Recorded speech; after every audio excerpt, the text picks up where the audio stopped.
बिस्मिल्लाहिर्रहमानिर्रहीम। अस्सलाम वालेकुम स्टूडेंट्स, उम्मीद है आप खैरियत से होंगे। आज हम शुरू करते हैं लीडरशिप एंड मैनेजमेंट की यूनिट नंबर 10 का पार्ट 5 और ये है स्टाफ डेवलपमेंट। ओके, इसी पार्ट में हम स्पेसिफिकली डिस्कस करेंगे कि जो स्टाफिंग आपने की है, जो रिक्रूटमेंट सब कुछ आपने किया, तो आप उन स्टाफ को आपने किस तरह डेवलप करना है। डेवलप का मतलब ये कि आपने उनके स्किल को किस तरह इम्प्रूव करना है, उनके नॉलेज को किस तरह इम्प्रूव करना है, उसके कम्युनिकेशन लेवल को किस तरह इम्प्रूव करना है। तो ये सारी की सारी चीज़ें जो है ना, ये आती हैं स्टाफ डेवलपमेंट में। Continuing liberal education of the whole person. Liberal education किस चीज़ को कहते हैं? एक होता है ट्रेडिशनल एजुकेशन, एक होता है लिबरल। लिबरल एजुकेशन ये होता है कि इसमें आप लोगों को एजुकेट करते हो, लेकिन education only to the skill जो है ना वो लिमिटेड नहीं होती। इसके साथ साथ टेक्निकल स्किल के साथ साथ जो है ना आप उनको इंटेलेक्चुअल क्यूरियोसिटी उनमें आप प्रमोट करोगे, उनमें जो है ना आप क्रिटिकल थिंकिंग स्किल जो है ना वो आप प्रमोट करोगे, उसमें आप कम्युनिकेशन स्किल, ये सारी की सारी चीज़ें जब आप प्रमोट करते हो अलॉन्ग विद टेक्निकल स्किल्स, तो ये आते हैं लिबरल एजुकेशन में।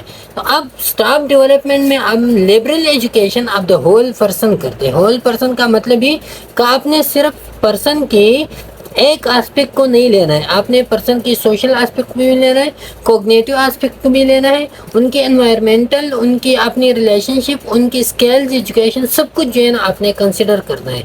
तो जब आप होल पर्सन को लिबरल एजुकेशन देते हो to develop their full potential, पूरी कि उसकी जो पोटेंशियल है, उसमें जो खुफिया सलाहियत है, वो पूरी तौर पे, वो मुकम्मल तौर पे वो क्या करे, डेवलप करे।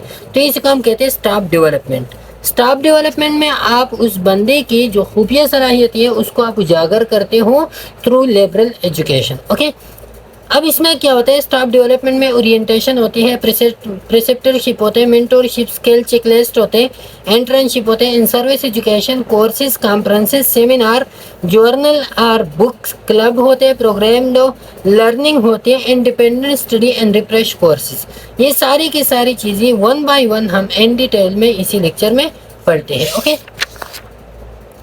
अच्छा, the role of nurse manager की काम क्या होता है during the staff development. Staff development में नर्स मैनेजर का काम ये होता है कि support of staff development and have responsibility to review the goals for the programme. सबसे पहले उन्होंने जो स्टाफ डेवलपमेंट है उसकी सपोर्ट करना है, उसके सपोर्ट में जो है ना वो ये कहना है कि ये जो एम्प्लॉइज़ है इनके डेवलपमेंट जो है ना वो होनी चाहिए, इनको जो है ना मॉडर्न एजुकेशन, मॉडर्न स्किल जो है ना वो देनी चाहिए। तो सबसे पहले support of the staff development. दूसरा, review and have responsibility to review the goals. अब जो प्रोग्राम आप उन स्टाफ्स के डेवलपमेंट के लिए अरेंज करते हो, जो सेमिनार्स वगैरह, वर्कशॉप वगैरह आप अरेंज करते हो, तो उनकी गोल्स को भी रिव्यू करना कि क्या उनकी गोल्स और ऑब्जेक्टिव जो है ना वो उन प्रोग्राम के लिए, उन स्टाफ के लिए जो है ना वो बेस्ट है या नहीं है। तो ये भी नर्स मैनेजर की। To provide budget for those activities. अब ये जो एक्टिविटी है, ये जो प्रोग्राम, ये जो सेमिनार वगैरह आप अरेंज करते हो, तो उनके लिए बजट है या नहीं है, वो बजट नर्स मैनेजर प्रोवाइड करेगा। Participate and needs identification. और जो नीड आइडेंटिफिकेशन होते हैं, मतलब ये कि जो प्रोग्राम आप करते हो तो उसमें कोई नीड है या स्किल डेवलपमेंट वगैरह के लिए जो है ना नीड्स है किसी चीज़ की, इक्विपमेंट्स वगैरह की, तो उसमें भी जो है ना नर्स मैनेजर अपने आप को पार्टिसिपेट करेगा। Okay, analyse how education affects changes in nursing services. और ये भी एनालाइज करेगा किस तरह जो है ना एजुकेशन हमारी नर्सिंग सर्विसेज को अफेक्ट करते हैं। They must differentiate staff development needs from administrative needs. और ये जो स्टाफ नीड्स होते हैं और एडमिनिस्ट्रेटिव नीड्स, इन दोनों को एक दूसरे से अलग करना ये नर्स मैनेजर का काम होता है कि ये जो है ना हमारे पास स्टाफ की नीड है, स्टाफ की ज़रूरत है, और ये जो है ना एडमिनिस्ट्रेटिव नीड्स है, तो ये अलग अलग करना नर्स मैनेजर की। Positive reinforcement through recognition such as oral prize on the unit or acknowledgement of the accomplishment in a newsletter।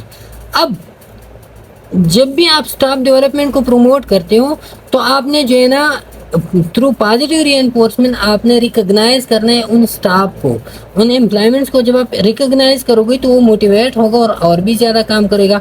Recognition आप किस तरह करोगे, या तो ओरल प्राइज आप उनको जो है ना कहोगे। ओरल प्राइज का मतलब ये थैंक यू, वेलकम वगैरह, ये कहानियाँ।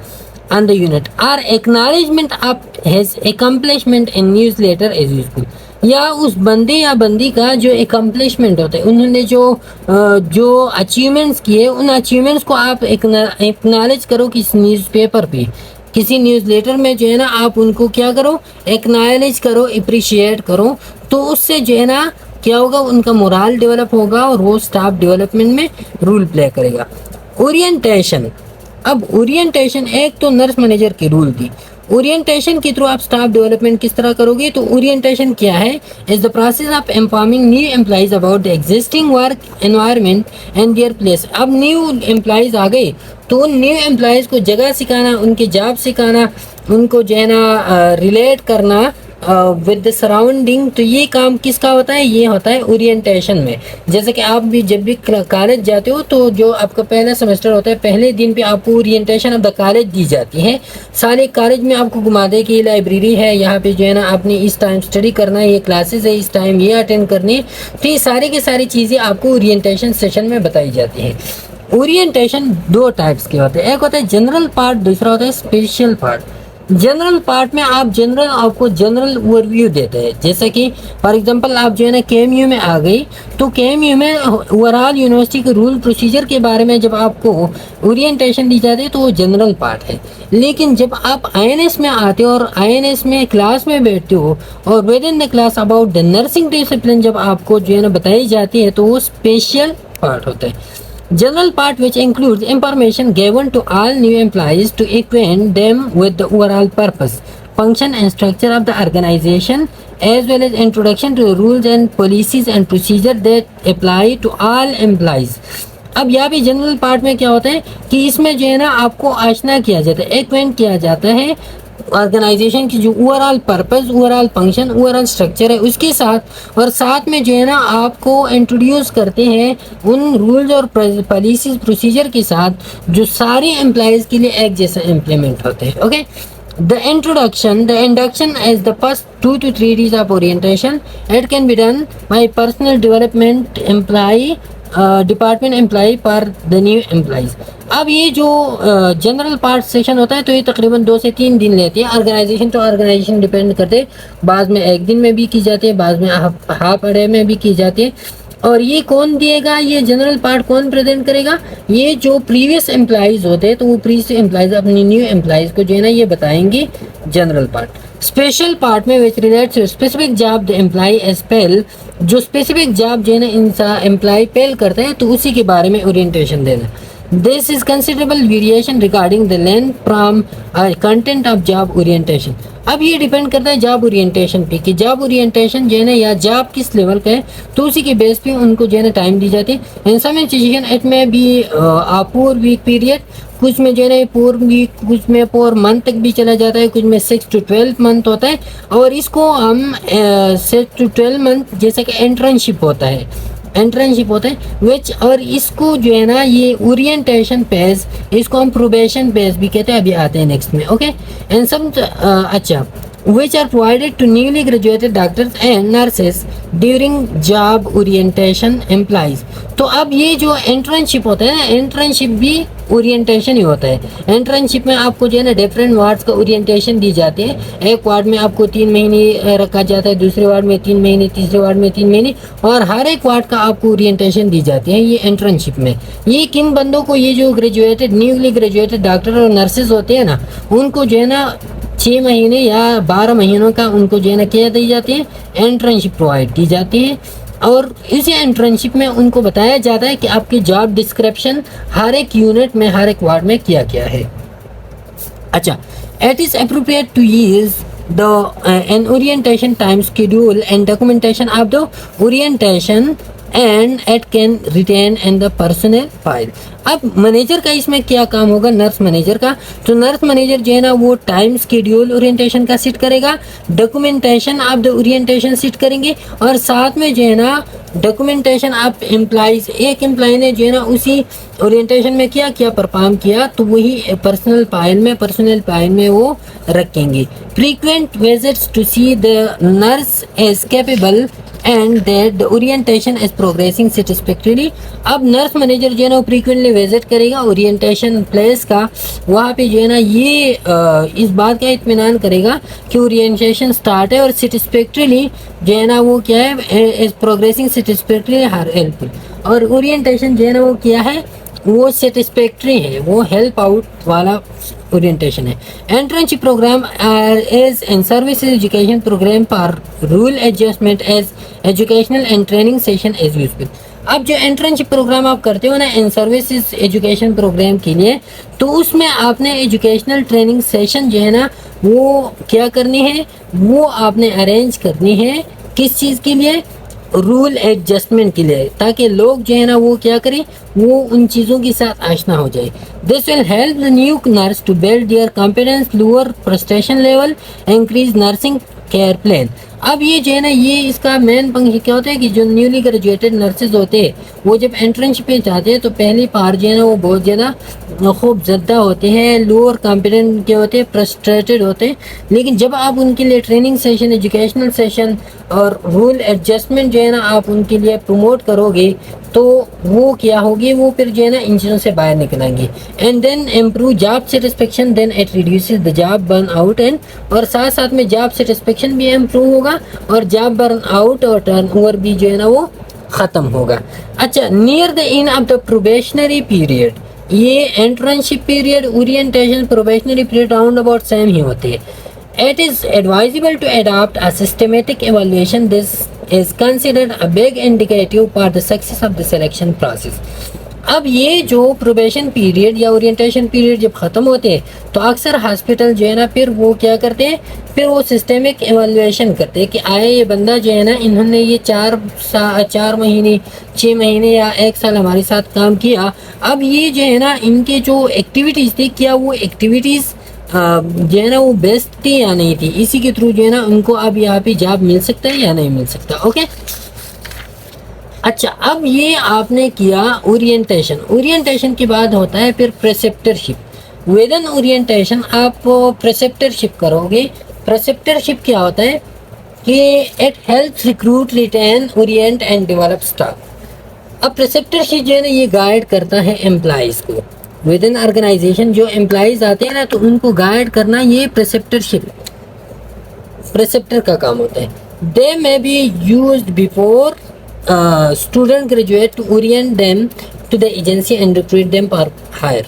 अब ये ज़्यादातर जो है ना ये जब स्टूडेंट ग्रेजुएट होता है तो ग्रेजुएशन से पहले उनको जो है ना ओरिएंटेशन देता है, पर प्रेसेप्टरशिप जो है ना उनका किया जाता है। अक्सर आपने जो है ना ये जो क्लिनिकल पे आप लोग जाते हो ना, हम लोग तो क्लिनिकल पे जाना, ये भी जो है ना आपके पास एक होता है क्लिनिकल इंस्ट्रक्टर होता है, और वो क्लिनिकल इंस्ट्रक्टर बेसिकली आपका प्रेसेप्टर होता है। वो आपको जो है ना क्या करते हैं, आपको गाइड करते हैं कि ये चीज़ें आपने करनी है नहीं करनी। तो ये आपको जॉब के लिए असल में प्रिपेयर करते हैं बिफोर द ग्रेजुएशन। ये प्रेसेप्टरशिप होता है। प्रेसेप्टरशिप पर शॉर्ट टाइम गाइडेंस जब आप देते हो तो होता है। They evaluate strength and determine if they are suitable for employment। अब ये प्रेसेप्टरशिप का काम ये होता है कि वो एवेलुएट करते हैं अपने स्टूडेंट को कि क्या जो है ना वो सुटेबल है एम्प्लॉयमेंट के लिए या नहीं। The preceptor is responsible for the quality of patient care and facilitate the student learning. अब प्रेसेप्टर का काम क्या होता है कि वो जो है ना रिस्पॉन्सिबल होता है पेशेंट केयर की क्वालिटी को प्रमोट करना और स्टूडेंट्स लर्निंग को प्रमोट करना। ये दोनों चीज़ें जो है ना ये प्रेसेप्टर जो है ना फिर वो इसके लिए रिस्पॉन्सिबल है। Preceptor is are liaison between students and agency. अब प्रेसेप्टर जो है ना ये स्टूडेंट्स और एजेंसी के दरमियान एक राब्ता होता है, एक पुल होता है जो एक दूसरे के साथ जो है ना वो क्या करते हैं, वो राब्ते में रहते हैं। ओके, अच्छा, they provide real life experiences for student before graduation to help reduce the difficulties of transition from school to work. अब प्रेसेप्टर का काम क्या होता है कि ये जो है ना ये स्टूडेंट्स को रियल लाइफ एक्सपीरियंसेस बताते हैं, एक्सप्लेन करते हैं और उनको जो है ना बताते हैं कि जो डिफ़िकल्टीज़ होते हैं from school life to work life, जब आप जाते हो तो डिफ़िकल्टीज़ होते हैं, तो वही डिफ़िकल्टीज़ के रिड्यूस करने के लिए प्रेसेप्टर होता है कि वो अपने एक्सपीरियंसेस बताते हैं और इसी के थ्रू जो है ना वो मोटिवेट करते हैं स्टूडेंट्स को। द प्रेसेप्टर इज रिस्पॉन्सिबल, तो ये दोनों हमने पढ़ी। अच्छा, दे प्रोवाइड, हाँ note, they faculty member serve as a preceptor अब जो प्रिसेप्टर जो है ना वो आप सेलेक्ट करते हो, स्टूडेंट्स के पास साथ जाते तो उनके ऊपर भी एक प्रिसेप्टर होता है जो उन्हें प्रिसेप्टर को जो है ना वो गाइड करते हैं। So the need practical evaluation to the student preceptor and faculty should be developed. अब ये जो फैकल्टी मेंबर होता है जिसको आपने प्रिसेप्टर ऑफ द प्रिसेप्टर जो है ना वो आपने सेलेक्ट किया है कि जो डिफरेंट प्रिसेप्टिव्स को जो है ना वो क्या करते हैं, प्रिसेप्टर करते हैं, तो वही फैकल्टी मेंबर जो है ना वो क्या करेगा, टूल ऑफ सिलेक्शन उठाएगा, टूल ऑफ प्रैक्टिकल इवैल्यूएशन जैसे कि चेक लिस्ट हो गया या कोई ऑब्जर्वेशन वगैरह है, तो वो इन स्टूडेंट से या उनके अंडर जो प्रिसेप्टर काम करते हैं उनसे या और फैकल्टी मेंबर को भी जो है ना वो डेवलप की फैकल्टी जो है ना उनको डेवलप करेगा ताकि वो जो है ना जो नीड्स होते हैं उसको एक्सप्लेन किया करे। A workshop to prepare preceptor is desirable. और इन्हीं प्रिसेप्टर को प्रिपेयर करने के लिए इनके लिए एक वर्कशॉप भी होना चाहिए ताकि उसमें जो है ना जो प्रिसेप्टर होते हैं, प्रिसेप्टर ऑफ द प्रिसेप्टर्स होते हैं, तो वो अपने प्रिसेप्टर को जो है ना वो क्या करें, गाइड कर सके। ओके, तो प्रिसेप्टर का आपको तो समझ आ गया होगा कि ये शॉर्ट टर्म के लिए जब आप लोगों को गाइड करते हो स्टूडेंट्स को और स्पेसिफिकली बिफोर द ग्रेजुएशन, तो ये होता है प्रिसेप्टरशिप। अब इसके बरअक्स एक है मेंटोरशिप, ये लॉन्ग टर्म के लिए होता है। ओके, ये लॉन्ग टर्म के लिए होता है और इसको आप जो है ना आप लाइफ लॉन्ग मेंटोर समझते हो, लाइफ लॉन्ग जो है ना इसको आप अपना टीचर, अपना रहनुमा समझते हो मेंटोरशिप को। It gives their time, energy and material support to teach, guide, assist, counsel and inspires a younger nurse. अब एक यंगर नर्स है तो उस यंगर नर्स को जो है ना काउंसल करना, असिस्ट करना, guide, teach, support, material, energy और टाइम उनको देना, तो ये क्या होता है, ये मेंटोरशिप का काम होता है। It is consider nurturing relation. अब ये नर्चरिंग जैसे रिलेशन, जैसे आप छोटे बच्चे को जो है ना उनको आप समझाते हो, उनको जो है ना आप डेवलप करते हो, तो इसी तरह मेंटोरशिप भी जो है ना टाइप आप सपोर्ट प्रोवाइड करता है यंगर नर्सेस को, नर्चरिंग एनवायरनमेंट प्रोवाइड करते हैं। The mentor is a competent who personalise role modelling and serve as a sound board for decision. अब मेंटोर जो है ना ये खुद क्या होता है, ये कॉम्पिटेंट पर्सनालिटी होगा, इनके साथ स्किल्स होंगे, एक्सपीरियंसेस होंगे और ये जो है ना ये अपनी प्रिसेप्टी के लिए, ये अपने मेंटीज के लिए, अपने स्टूडेंट्स के लिए ये एक रूल मॉडल होगा, रूल मॉडल होगा और साथ में ये एक साउंड बोर्ड होगा। साउंड बोर्ड का मतलब ये फॉर डिसीजन कि अपने जो स्टूडेंट्स हैं वो आएंगे, इनके साथ अपने प्रॉब्लम्स को डिस्कस करेंगे और डिसीजन लेने में हेल्प करेंगे। ओके, अच्छा, the mentor is a resource person who supports the development of the younger person through influences and promotion. अब मेंटोर जो है ना ये क्या होता है, ये एक रिसोर्सफुल पर्सन होता है, इनके पास नॉलेज, एक्सपीरियंसेस होते हैं और ये सपोर्ट करता है, support the development of the younger person through influences and promotion. और ये यंगर पर्सन को जो है ना उनके डेवलपमेंट को सपोर्ट करेगा। किस तरह सपोर्ट करेगा, इन्फ्लुएंस के थ्रू, गाइडेंस, करियर पाथ वगैरह ये सिखाते हैं और प्रमोशन, साथ में ये प्रमोशन भी करते हैं। अगर कोई उसका जो स्टूडेंट्स है वो क्या होगा, वो काबिल है, उसमें एबिलिटीज़ है, तो वो ये मेंटोर जो है ना ये उसकी प्रमोशन भी करता है और साथ में जो है ना इन्फ्लुएंसेस, उनको इन्फ्लुएंस करते हैं, उनके डेवलपमेंट को जो है ना उनको गाइड करते हैं, करियर पाथ जो है ना उनको सिखाते हैं। ओके, अच्छा, मेंटोरशिप की 3 स्टेजेस होते हैं, बड़े स्टेजेस, 3 स्टेजेस होते हैं। पहला स्टेज जो है ना वो होता है इनवाइटेशनल स्टेज। इनवाइटेशनल स्टेज में क्या होता है, mentor must be willing to use their time and energy to nurture someone who is goal directed. Invitational stage में मेंटोर को भी जो है ना वो जांचा जाता है और मेंटी को भी जांचा जाता है। मेंटोर जो है ना वो अपने स्टूडेंट को देखते हैं कि क्या ये स्टूडेंट तो मैं हायर करता हूँ, स्टूडेंट का मेंटोरशिप करता हूँ, क्या वो इनके अहल है या नहीं है, क्या वो गोल डायरेक्टेड है या नहीं है, क्या वो लड़ना पढ़ना चाहते हैं या नहीं चाहते हैं, और क्या वो जो है ना अपने मेंटोर का रिस्पेक्ट, ट्रस्ट मुझ पे करता है या नहीं करता। साथ में जो स्टूडेंट होता है वो भी मेंटोर को क्या करते हैं, mentor must be willing, mentor को जो है ना वो भी असिस्ट करते हैं ताकि मुझे अच्छा मेंटोरशिप मिल जाए। पीरियड ऑफ क्वेश्चनिंग, अब जब आपने जो है ना एक मेंटोर को अपने लिए सेलेक्ट कर दिया तो mentee experiences self doubt and questions of goals, mentors help clarify goals and provides answer. अब मेंटी जो है ना वो कंफ्यूज है, उसको किसी क्वेश्चन वगैरह में जो है ना मसला है, कोई एरिया में उसको मसला है, तो फिर मेंटोर जो है ना उनको सॉल्व करेगा, उनकी गोल्स को क्लैरिफाई करेगा। थर्ड वन जो है ना वो ट्रांजिशनल फेज है। Transitional phase mentor help student personalise learning and become aware of own strength. अब इसमें जो है ना आपने मेंटी को बहुत ज़्यादा बढ़ा दिया, मेंटी को आपने बहुत कुछ सिखाया, अब मेंटी अपने पाँव पे खड़ा हो गया और वो जो है ना अपनी स्ट्रेंथ अपनी यूनिकनेसेस को उन्होंने जो है ना अपनाया। After this final stage the mentee is now prepared for, अब जो मेंटी है वही मेंटोरशिप के लिए तैयार हो जाता है। ओके अच्छा, अब कैरियर प्लानिंग और कैरियर मैपिंग क्या है। कैरियर प्लानिंग में बेसिकली हम क्या करते हैं, इसमें हम एक नर्सिंग है, फॉर एग्जांपल नर्सिंग है, तो नर्सिंग में हम स्पेशलिटी को जो है ना वो क्या करते हैं, एक स्पेसिफिक स्पेशलिटी को हम चूज कर रहे हैं। जैसे कि फॉर एग्जांपल आप कहते हो कि मैंने बीएसएन किया, बीएसएन के बाद जो है ना मैं चाहता हूँ कि मैं कार्डियक नर्स बनूं या जीरियाट्रिक नर्स बनूं या मैं पीडियाट्रिक नर्स बनूं या मैं जो है ना साइकोट्रिक नर्स बनूं। तो ये क्या है, ये कैरियर प्लानिंग है। आप एक स्पेसिफिक स्पेशलिटी को आप चूज करते हो तो ये क्या होता है, कैरियर प्लानिंग। और साथ में जो है ना उस स्पेसिफिक स्पेशलिटी के लिए उसकी प्रैक्टिस के लिए एक लोकेशन जब आप चूज करते हो तो ये आता है कैरियर प्लानिंग में। Deciding what type of nursing one wants to do and the geographical area where one wants to practise, one needs to look at job opening. एक स्पेसिफिक स्पेशलिटी और साथ में जो है ना जो जियोग्राफिकल एरिया आप सेलेक्ट करते हो तो यह आता है कैरियर प्लानिंग में। दूसरी एस्पेक्ट पे जो है ना वो होता है कैरियर मैपिंग। कैरियर मैपिंग में आप उन्हीं कैरियर प्लानिंग का या उन्हीं स्पेशलिटी के लिए आप क्या करते हो, अब उनके लिए आप स्ट्रेटेजी करते हो कि किस तरह जो है ना मैंने कार्डियक नर्स बनना है, किस तरह मैंने जो है ना एक पीडियाट्रिक नर्स बनना है।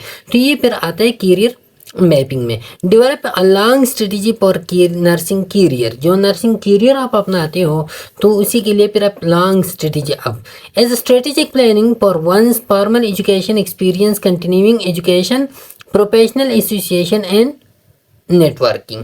तो इसमें क्या होता है, स्ट्रेटेजिक प्लानिंग पर जो फॉर्मल एजुकेशन आप अटेंड करना चाहते हो या जो है ना आप एक्सपीरियंस लेना चाहते हो, कंटिन्यूइंग एजुकेशन आप कंटिन्यू रखते हो या जो है ना आप प्रोफेशनल एसोसिएशन या नेटवर्किंग जो भी काम आप करते हो, और उसी के लिए जो है ना ये क्या होता है, ये आपका जो वो स्पेसिफिक स्पेशलिटी होता है उसके लिए आप एजुकेशन लेते हो, एक्सपीरियंस लेते हो या कंटिन्यूइंग एजुकेशन कंटिन्यू रखते हो या कोई प्रोफेशनल एसोसिएशन नेटवर्किंग उसी स्पेसिफिक स्पेशलिटी को अचीव करने के लिए आप करते हो। तो ये फिर क्या होता है, ये फिर होता है career mapping. Okay, nurses need to assess their own values and define success for themselves. सबसे पहले नर्सेज ने अपनी वैल्यूज़ को आइडेंटिफाई करना है, उसके लिए जो है ना अपने आप को किस तरह जो है ना सक्सेसफुल बनाना है। And job security sense of accomplishment, फिर जो है ना जॉब सिक्योरिटी और सेंस ऑफ एक्म्प्लिशमेंट अपने आप में लाना है। And opportunities for advancement in अपन इज अपन कंसिडर इम्पॉर्टेंट, और एडवांसमेंट के लिए अपॉर्चुनिटीज़ को एक्सप्लोर करना ये बहुत ज़्यादा इंपॉर्टेंट होता है। अदर इश्यूज आर वर्क और सैलरी, फ्रेंजी बेनिफिट्स, सैलरी हो गई फ्रेंजी या एक्स्ट्रा बेनिफिट्स वगैरह हो गई, ये retirement plan, organisational geographical climate and location.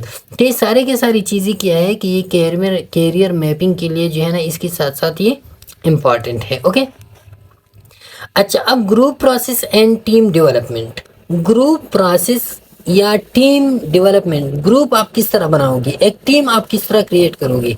Eight critical for group development how the group function communicates and sits and achieve objectives are all related to the group dynamic।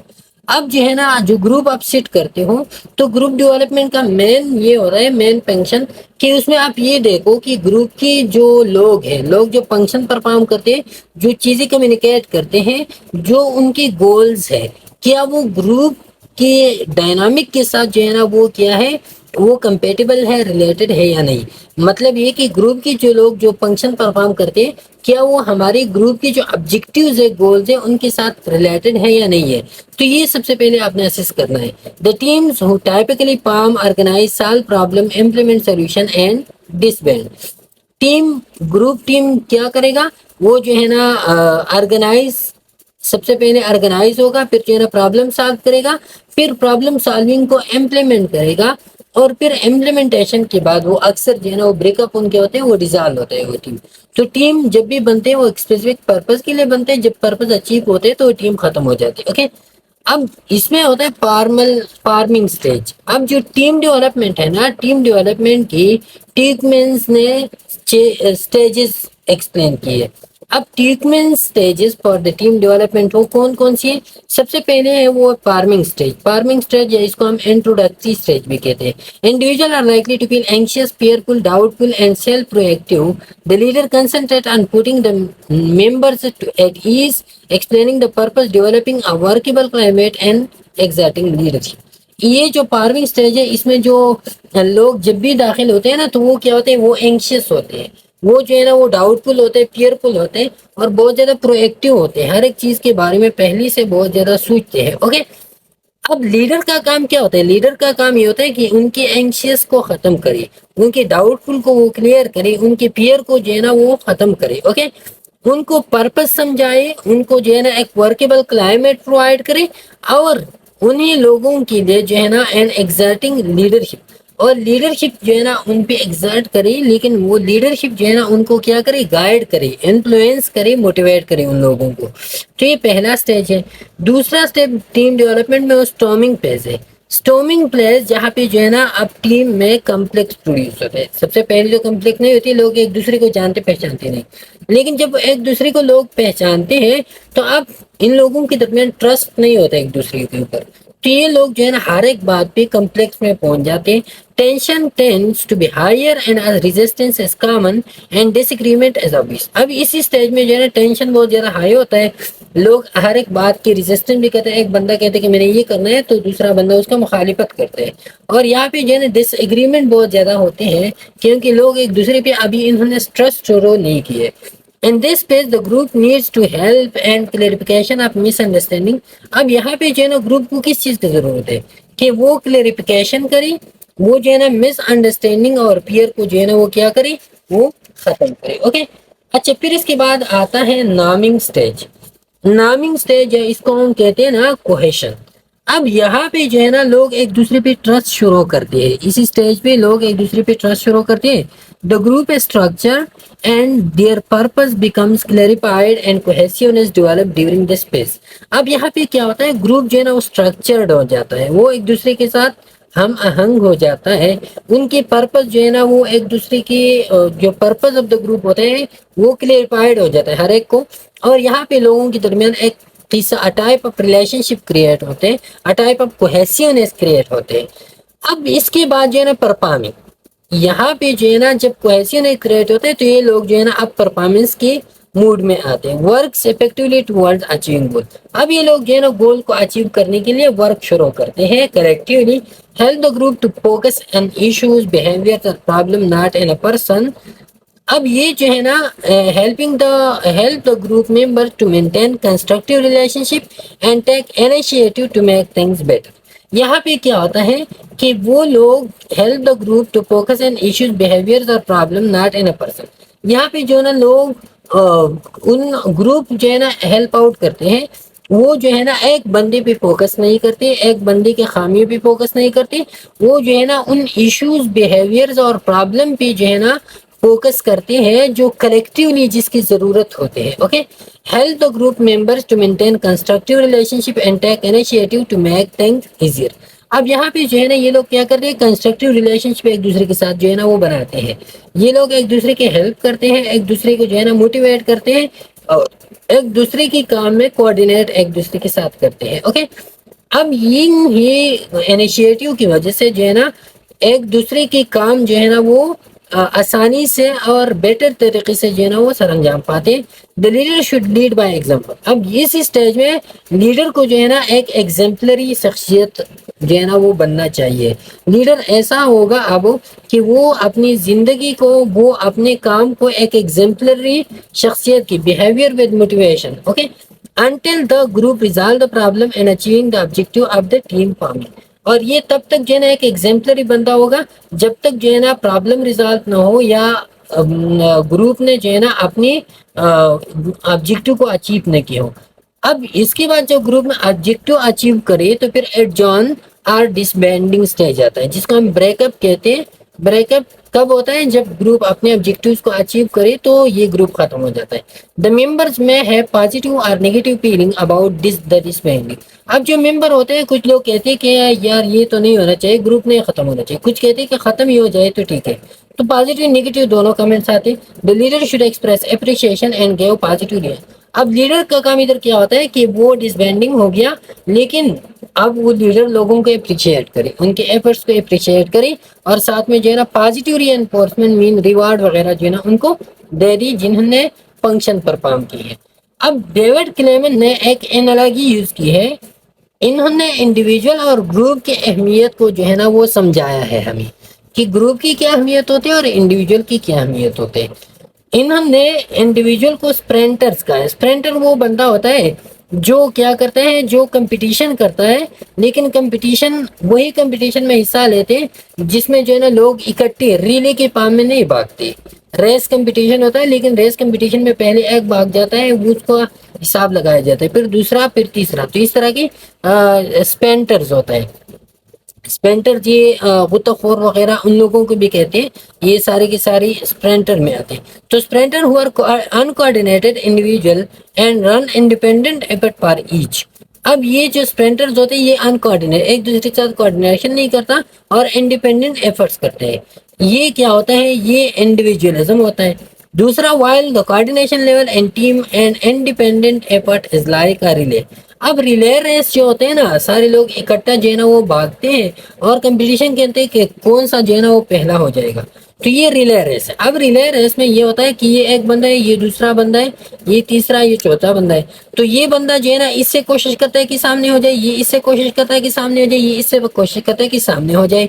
तो ये एक दूसरे के साथ कंपटीशन करते हैं। यहाँ पे जो है ना कोऑर्डिनेशन लेवल भी होता है, एक दूसरे से आगे होने की कोशिश करते हैं। यहाँ पे टीम लेवल भी होता है यहाँ पे, लेकिन एफर्ट्स जो है ना वो इंडिपेंडेंट, हर एक अपना अपना एफर्ट्स करते हैं। लेकिन जो इंडिविजुअल भागते हैं ना, तो इंडिविजुअल की जो है ना कोई टीम एफर्ट्स भी नहीं होते और उनके जो है ना कोऑर्डिनेशन भी नहीं होता। तो ये जो बंदे हैं, याद रखिए कि इन लोगों की जो परफॉर्मेंस होंगी वो हमेशा से बेहतर होगी as compare to this one, क्योंकि ये लोग जो है ना एक दूसरे के साथ कोऑर्डिनेट करते हैं, भागते हैं। ये लोग यहाँ पे कोऑर्डिनेशन वगैरह कुछ नहीं होती, तो इसकी परफॉर्मेंस कम होगी, इसकी परफॉर्मेंस जो है ना वो बेस्ट होगी। वन अतर स्टेटेड, एक अदर अतर ने जो है ना क्या स्टेट किया है? Group dynamic level is like rowing crew that puts a concerted effort toward a goal. अब इन्होंने कहा कि ग्रुप डायनामिक ये एक राविंग क्रू है। राविंग क्रू क्या होता है? जो किश्तियों वाला जो रेस होता है, किश्तियों वाला जो रेस होता है, लेकिन वो एक रिले पाम में होता है। तो इन्होंने कहा कि ग्रुप डायनामिक जो है ना वो किश्तियों वाला रेस है, जो क्या करते हैं, जो अपनी गोल को अचीव करने के लिए जो है ना वो रेस लगाते हैं। ओके, तो वही भी वो भी एक दूसरे को सपोर्ट कोऑर्डिनेट करते, एक दूसरे को compete करने की कोशिश करते हैं। अच्छा, the roles of the manager and building a team are. अब मैनेजर की कौन कौन सी रूल्स है एक टीम को बिल्ड अप करने में? Show a willingness to help establish team. सबसे पहले जिन्होंने टीम को एस्टेब्लिश करने में अपनी ख्वाहिश को शो करना है। फिर जो है ना उन्होंने टीम के लिए एक्सपेक्टेशन गोल सेट करनी है। फिर परफॉर्मेंस मॉनिटर करना है, गिव कंटिन्यूस फीडबैक जो है ना उन्होंने देनी है। बिल्डिंग रिलेशनशिप जो है ना वो बिल्ड अप करना है। Train and educate team members, upper resources and time जो है ना वो अपर करने। डॉक्यूमेंटिंग एंड कम्युनिकेटिंग सक्सेस को डॉक्यूमेंट करना। And should enhance the concept autonomy, और हर एक ग्रुप में ऑटोनॉमी की कंसेप्ट को एनहांस करना, हर एक ग्रुप को जो है ना एक इंडिपेंडेंट ग्रुप बनाना। तो ये क्या होता है? ये मैनेजर के फंक्शन में आते हैं। अच्छा, फिर planning for staff developing programme. Staff development programme के लिए अब कौन कौन सी जो है ना प्लानिंग क्या करनी चाहिए? सबसे पहले नीड असेसमेंट है। नीड असेसमेंट में क्या होता है? Identify the desired knowledge and skills and compare the result with the available knowledge and skills of the target population. सबसे पहले नीड असेसमेंट में जब भी आप development programme, staff developing programme के लिए जब भी आप प्लानिंग करते हो, तो प्लानिंग में क्या होता है कि आपके जो डिजायर्ड गोल्स हैं, आपके जो डिजायर्ड ऑब्जेक्टिव हैं उनको, और जो अवेलेबल नॉलेज और स्किल्स है उनके साथ आप उनको कंपेयर करो।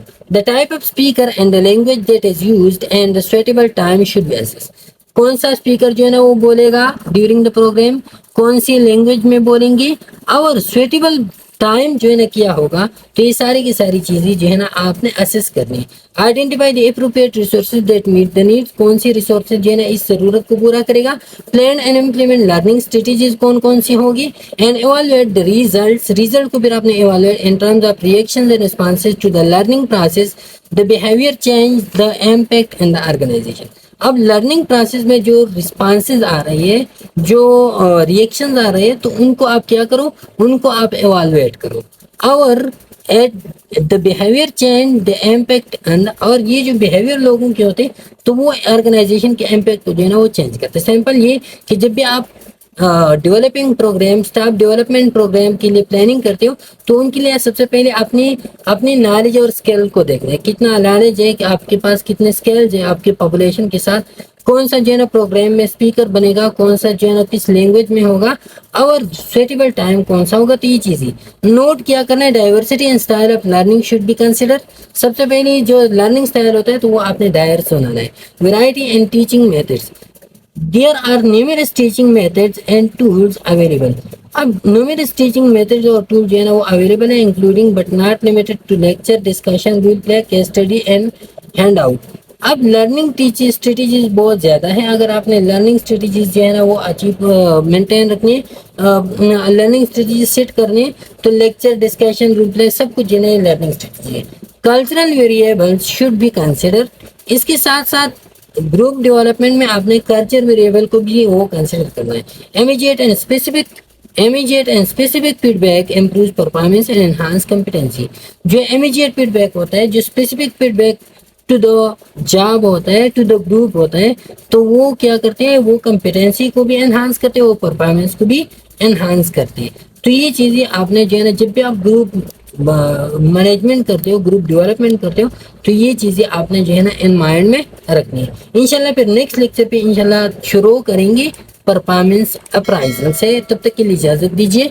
अल्लाह हाफिज़।